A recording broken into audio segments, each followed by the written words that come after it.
Samahan niyo ulit ako guys sa topic natin today. Alagang Nairicos TV gustong umasenso. Huwag kalilimutang mga kadamunggol na mag-subscribe sa ating channel, para mas marami pa tayo matulungan sa vlog na to.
This is Nairicos TV, na isang damunggol vlogger. 2 weeks old. Tingnan mo, ang sarap! Ito ang mga alaga.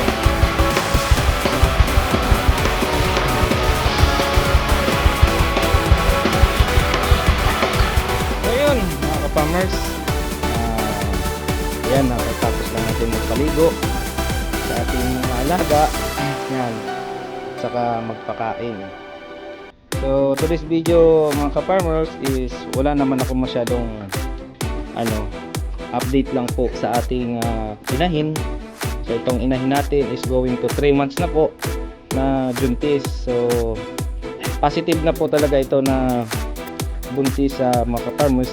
Ano ba yung basihan ko kung bakit ko nasabi na positive siya? So kanina nung nakahiga siya, sinawakan ko yung tiyan niya, may mga gumagalaw po sa kanyang tiyan. So kung natatandaan nyo sa aking mga vlog, yun yung pong isang diskarte para malaman nyo kung buntis ang ating inahin. Hinahawakan lang po yan dito sa tiyan at damahin nyo na sigurado na may mga gumagalaw dyan. So ibig sabihin nun is mga biik po yung nasa loob ng kanyang tiyan.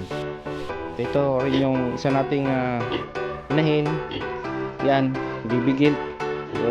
So yun, naano rin yung tenga niya. Yan, wala na siyang sugat. So yan, alatang napunit ang kanyang tenga.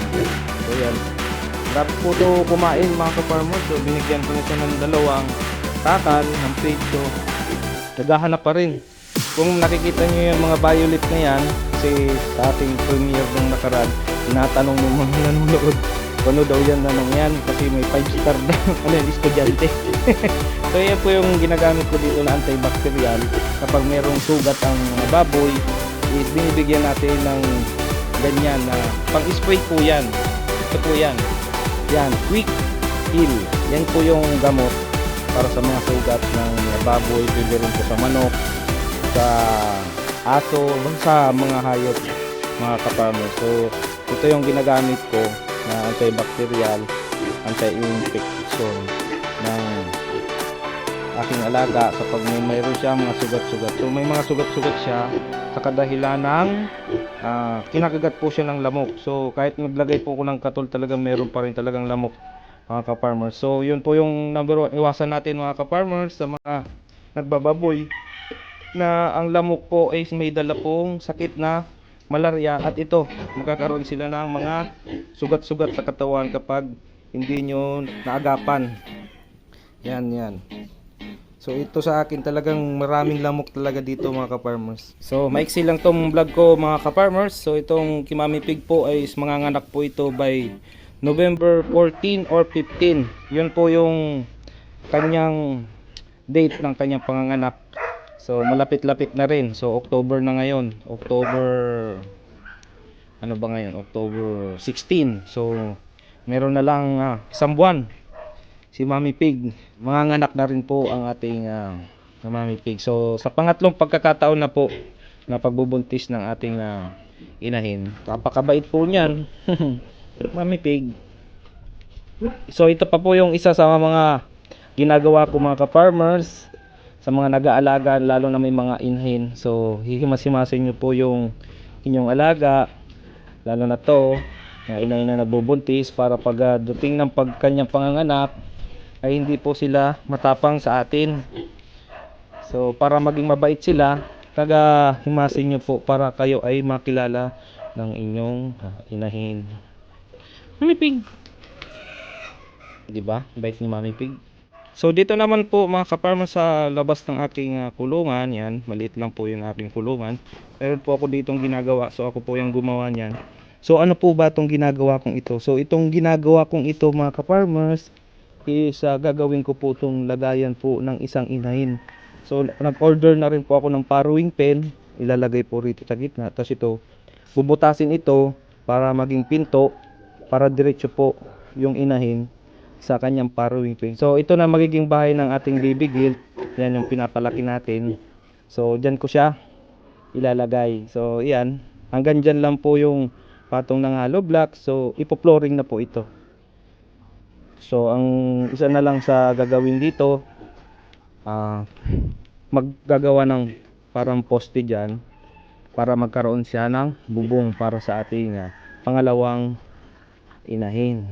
Yan, ako lang po gumawa niyan, so hindi ko lang po na-document kasi syempre nag-aaral lang naman ako mga ka-farmer sa paggawa ng ganyan, kasi nga wala na yung kapartner ko, yung tatay ko. So natuto na rin ako sa kanya ng mga ginagawa niya. So patingin-tingin lang, kasama-sama sa mga ginagawa niya. Kaya yan, nagawa ko. Akong gumawa po niyan. So first time ko pong gawin yan. So yun, nagawa ko naman siya. Yan yung ginawa ko. Sana matibay yung gawa natin mga ka-farmers. So mga ka-farmers, kung nagtataka kayo kung ano ito, so ito po yung septic tank ng CR ko. Yun, septic tank siya ng CR ko. So para mapakinabangan natin yung flooring niya, kasi matibay naman tong flooring nito. So dito ko na nilagay yung magiging bagong lagayan ng ating inahin. So paruwing pen, same dun kay Mami Pig, yung bakal-bakal na yon, ilalagay natin dito sa gitna. So flooring lang talaga to para sa magiging inahin natin na yon, si baby gilt. So pangalawang inahin. Hanggang dito na lang mga ka-farmers, sana may natutunan po kayo sa topic natin today. Kung meron man po kayo gusto topic at suggestion comment nyo na lang mga ka-farmers. Huwag po kakalimutan na subscribe at i-like nyo guys ang ating video. Maraming salamat sa lahat ng nanood sa premiere ko. Hanggang sa muli, this is Nyricos TV again, love you all.